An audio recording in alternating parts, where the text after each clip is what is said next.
Buenas tardes a todos.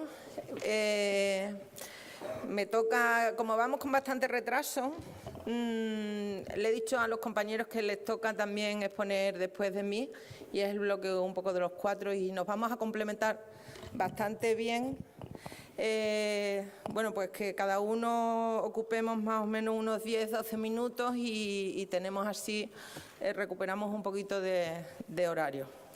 Mi presentación, la verdad es que casi va a ser complementaria de lo que ya se ha dicho esta tarde, y casi va a ser más una función de fomento, ánimo y a que efectivamente rehabilitemos los edificios y rehabilitemos de una manera más integral y quitemos el miedo a rehabilitar las envolventes o otro tipo de actuaciones que suponen la mejora de la eficiencia de los edificios. Bueno, un poco el punto de partida que quería reflejar era que siempre hemos entendido, casi desde el principio del siglo XXI, que ya tenemos que hablar así, ya casi nos estamos aproximando al primer cuarto del siglo XXI, que parece que no llegaba. Pues bueno, las reflexiones en cuanto a los edificios eran los grandes consumidores de energía. Esto venía, bueno, pues si todos hemos reflexionado sobre ello, venía de un tema de la época de la construcción, de la recuperación europea, de sistemas constructivos con muy poca calidad, porque además el precio del petróleo era muy bajo. Todos sabemos la historia hasta el día de hoy. Y bueno, ese era el punto de partida de los consumos de energía, ¿no?, de los edificios. También hablábamos a principios del 2000, sobre todo con la crisis. Yo creo que la crisis supuso un gran hito para la rehabilitación, no solo la energética, sino la rehabilitación. El planteamiento de... Bueno, no se puede estar siempre construyendo la burbuja inmobiliaria, todo el proceso que hubo de crisis de la burbuja inmobiliaria, de la nueva construcción, y nos hicimos replantear pues que había que rehabilitar, ¿no? Así se han ido acompañando todas las políticas de rehabilitación de los distintos departamentos, tanto del Estado como de la comunidad autónoma. Esos son, yo no voy a leer las diapositivas, son algunos datos de el por qué rehabilitar energéticamente, en este caso en España. Y si quería como hacer hincapié en que el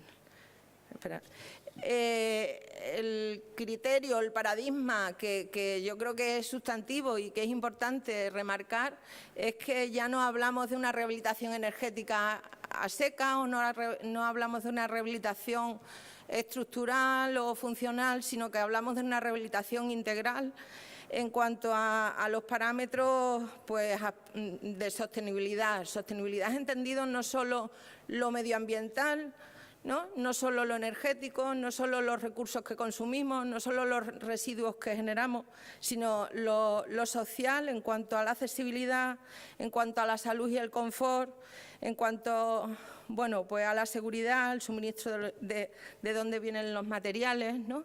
Y muy importante, que yo creo que también en la última intervención de Juan Ignacio, el tema del coste y el valor financiero, ¿no? Es decir, el tema de la sostenibilidad económica. Cuando el consejero exponía la estrategia de eficiencia energética de los edificios públicos, no estamos haciendo tabla rasa en esas intervenciones, no estamos haciendo promedios. Yo he trabajado en esa estrategia y cada vez que la escucho y que la exponemos, te das cuenta de lo perversa muchas veces que es la estadística, y la estadística hay que verla, esos datos y esas gráficas hay que verlas todas juntas, ¿no? Hay que ver la edad del edificio, los metros cuadrados, los ahorros, las intervenciones, porque si no se desvirtúa. Bueno, el tema de las directivas y de la normativa ya se ha dicho, simplemente quería reseñar en esta segunda diapositiva, que es de la directiva del 2010, pues el segundo punto, que dice que se formularán políticas y adoptarán medidas tales como establecimiento de objetivos para estimular la transformación de edificios que se reforman en edificios de consumo de energía casi nulo. Es decir, que no solo, como hemos venido entendiendo, los edificios de energía casi nulo, que después justo seguro que nos lo cuenta, son para edificios nuevos, sino que las rehabilitaciones deben aproximarse, nos dice la directiva, y la directiva de este año también, se deben aproximar a edificios de energía casi nula. Bueno, ahí está la definición, la paso porque eso es lo que se va a decir a continuación. Ahí simplemente remarcar que todo esto, toda esta tendencia, todas estas directivas, todas estas crisis de todo tipo, crisis medioambientales, de petróleo, del sector económico, de la construcción, pues nos ha obligado a replantearnos ese criterio de sostenibilidad de una manera mucho más integral y por supuesto, ha llevado como consecuencia los cambios legislativos, ¿no?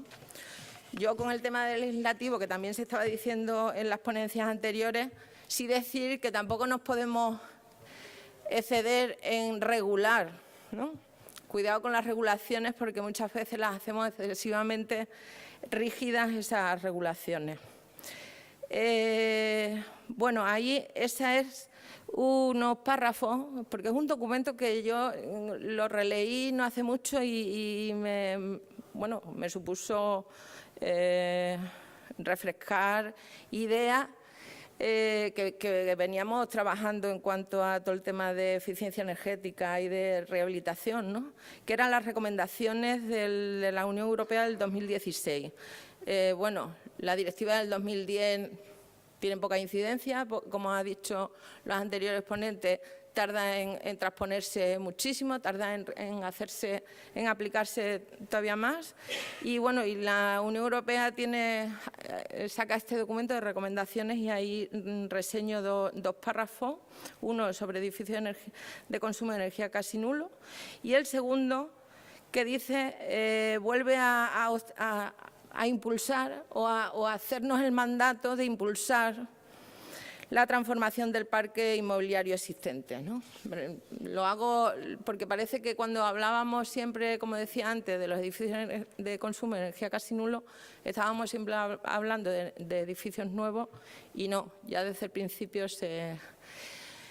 ¿Qué situación tenemos en Extremadura? Bueno, pues de 600.000 viviendas que tenemos en Extremadura, el 50% viene a estar construida antes de la norma térmica de la CT79 y el otro 50% a partir de los años 70-80.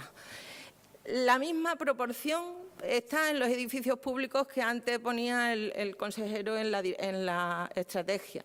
Si sumáis esa gráfica de barras es en metros cuadrados, si sumáis los que están antes de los 80, viene a ser un 50%. Estamos en una situación que las características constructivas con las que se hacen esos edificios era bastante escasa térmicamente.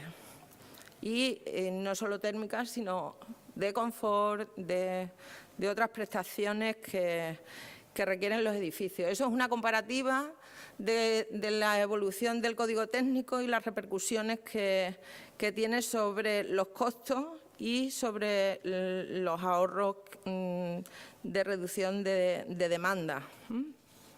Eso es lo que nos ha servido a nosotros también para fijar algunos criterios para las subvenciones de rehabilitación de vivienda, como es el programa PEVE que antes se ha mencionado.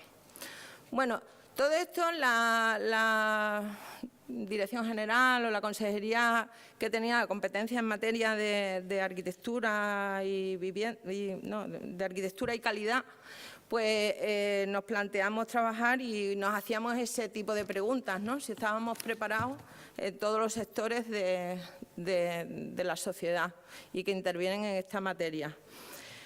Por eso nos planteamos esa serie de proyectos, estoy hablando del 2009. ¿Por qué nos planteamos en esta época, en el 2009, estos proyectos? Pues porque estaba recién aprobado el Código Técnico. El Código Técnico a efectos de edificación supuso un hito bastante importante y sobre todo en lo que era todo el tema de limitación de demanda de energía, ¿no? Y lo que nos pareció oportuno es tanto presentarnos nosotros como coordinadores a determinados proyectos, como aparece ahí en LEDEA y en LEDEA Renault, como participar como socios en otros proyectos que además eran de diversidad de convocatorias, porque había unos más de formación, otros de sensibilización, otros de herramientas, y eso es lo que a nosotros hemos estado siempre preocupados para que el sector y la sociedad tenga la capacidad suficiente para… Uy, ahí no han aparecido las… Bueno, algunas preguntas que nos hacíamos, bueno, o afirmaciones casi que los proyectos nos han ratificado, pues la importancia de los estudios, el desarrollo de metodologías y de herramientas. Veíamos que si no reflexionamos o no tenemos esa metodología adecuada, pues las actuaciones no van a ser, bueno, en línea con lo que pretendemos, ¿no? Debemos, incluso desde la Administración, nos debemos plantear la importancia de la investigación. Yo sé que en la Administración hay centros de investigadores y aquí estáis muchos de ellos, está la universidad, pero yo creo que desde la Administración, como ejecutores y gestores de determinadas investigaciones en otros sectores, yo creo que también debemos ser, más que investigadores, somos una mezcla entre investigadores y demostradores de cosas, ¿no?, que se puedan aplicar no solo a las políticas de las juntas, sino a la sociedad en general. Vemos la importancia de las simulaciones, el diseño previo y de las actuaciones. Esto estoy hablando la tendencia que hemos traído desde el 2009 hasta el 2014. También participamos en un FP7, pues la importancia de la innovación, ¿no? Todo esto que nos sirve para, bueno, pues la transferencia del conocimiento de otros socios. Yo creo que aquí estáis muchos que estáis en proyectos europeos y eso es una cosa que nos sirve. Y nos sirve además, nosotros siempre a los proyectos europeos vamos como poniendo los edificios en los que se prueben las cosas. ¿Por qué? Pues porque al final este edificio, que es un edificio de viviendas sociales aquí en Mérida, pues supuso que ese edificio se mejoró su envolvente, se monitorizó, se cogieron datos, son viviendas sociales, se hizo una labor de concienciación con los usuarios. Y bueno, yo creo que hacemos una labor como más transversal porque tocamos más aspectos, ¿no? Incluso la constructora que lo implantó y el que lo montó, pues hubo un trabajo muy exhaustivo por los socios de la tecnología para que se hiciera bien, un seguimiento muy exhaustivo. Bueno, cuando uno relee la directiva nueva del 2018 se da cuenta que, oye, pues lo que decía el consejero tampoco lo hemos hecho tan mal, ¿no? Hemos venido trabajando en todas las líneas y yo recomiendo leerla, es muy corta, o releerla si no se ha leído, si se ha leído ya. Y ahí reseño algunas cosas, ¿no? Una cosa que me ha parecido súper gráfica y que después José Ignacio seguro que señala, es lo de movilizar financiación e inversión pública e infraestructura en mobility privada. Y dice la directiva, financiación inteligente para edificios inteligentes. Bueno, habrá que ponerle después qué significa una financiación inteligente y qué significa un edificio inteligente, que no es un edificio que él tome decisiones, no, las decisiones las tenemos que tomar las personas, ¿no?, en cuanto a los edificios. Bueno, no leo lo que ponía ahí, solo remarcar que para tener mejores edificios, bueno, pues eso, el usuario, las personas, tanto en edificios de vivienda como en edificios públicos, tienen que ser el centro. Que además somos los que al final podemos mejorar o empeorar los resultados del ahorro y de la eficiencia, tanto no de energética, sino de todo. Hoy hemos gestionado muy mal el tiempo en esta tarde. El entorno de los edificios condiciona el correcto funcionamiento, no nos podemos olvidar del entorno. La digitalización como una herramienta, las instalaciones eficaces. Bueno, los datos, yo creo que los datos es una cuestión importante, sobre todo para los edificios que son de uso público, porque son los que nos van a posibilitar tomar decisiones a la hora de ver inversiones, gestión, horarios y todo ello. Eso es una instrucción que ha sacado el Ministerio de Fomento antes de la revisión del Código Técnico, ¿no? Ahí simplemente quiero señalar lo de que se requiere una visión más integrada, menos parcializada por los servicios y tecnologías de las estrategias de eficiencia energética. Y luego en el siguiente dice, no debe limitarse a controlar la calidad constructiva mínima de sus componentes, sino que se debe incluir más aspectos del diseño pasivo y tratamiento eficiente de las protecciones solares. Bueno, sí quiero señalar el tema de, y ya voy acabando, porque si no me voy a pasar de lo que he dicho, cambiar el axioma clásico del gasto por el de inversión rentable. Es decir, cuando hacemos rehabilitación no es un gasto, sino que es una inversión. Y después yo creo que va a José Ignacio a decirlo con el proyecto House and Best, que somos socios junto con AGN y otros socios. Y algunos de los proyectos que estamos ahora mismo en marcha, que aquí están muchos de los socios, entre ellos AGN, que es coordinador de muchos de ellos, el FINERPOL, que seguro que está ahí Lara, que es la que lo coordina, el House and Best, que es al que va a hacer referencia José Ignacio con el tema de la financiación, un H2020 que se ha aprobado recientemente el ENCOR, que va más hacia todo el tema de herramientas BIM y de la línea de trabajo que estamos teniendo en la Dirección General con los fondos FEDER, un I+D sobre situación energética del parque edificatorio. Ya se ha mencionado los fondos del proyecto Clima, que aquí hago una llamada a que todo el que quiera sumarse sus actuaciones de reducción de emisiones, pues que se las comunique a la Dirección General.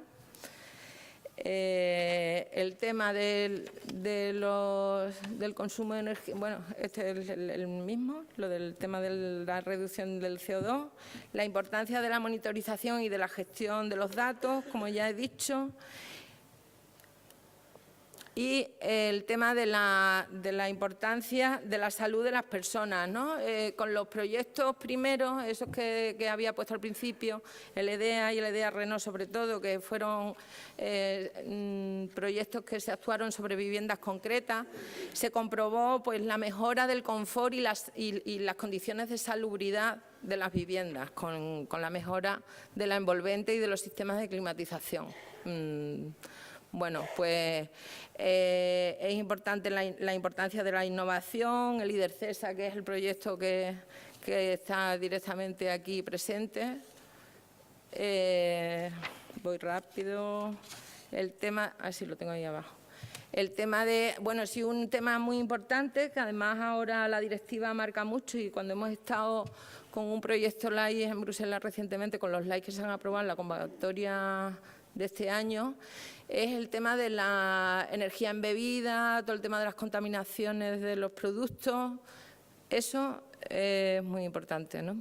No puede ser que digamos que consumimos poco en la vida útil, pero que la energía embebida en la construcción sea lo que pone ahí, ¿no? Hasta 50 y 100 veces, 100 años más que el consumo por uso. Con lo cual, bueno, lo cercano, lo local es lo que, bueno, es el tema de la economía verde y circular está en torno a ello, ¿no?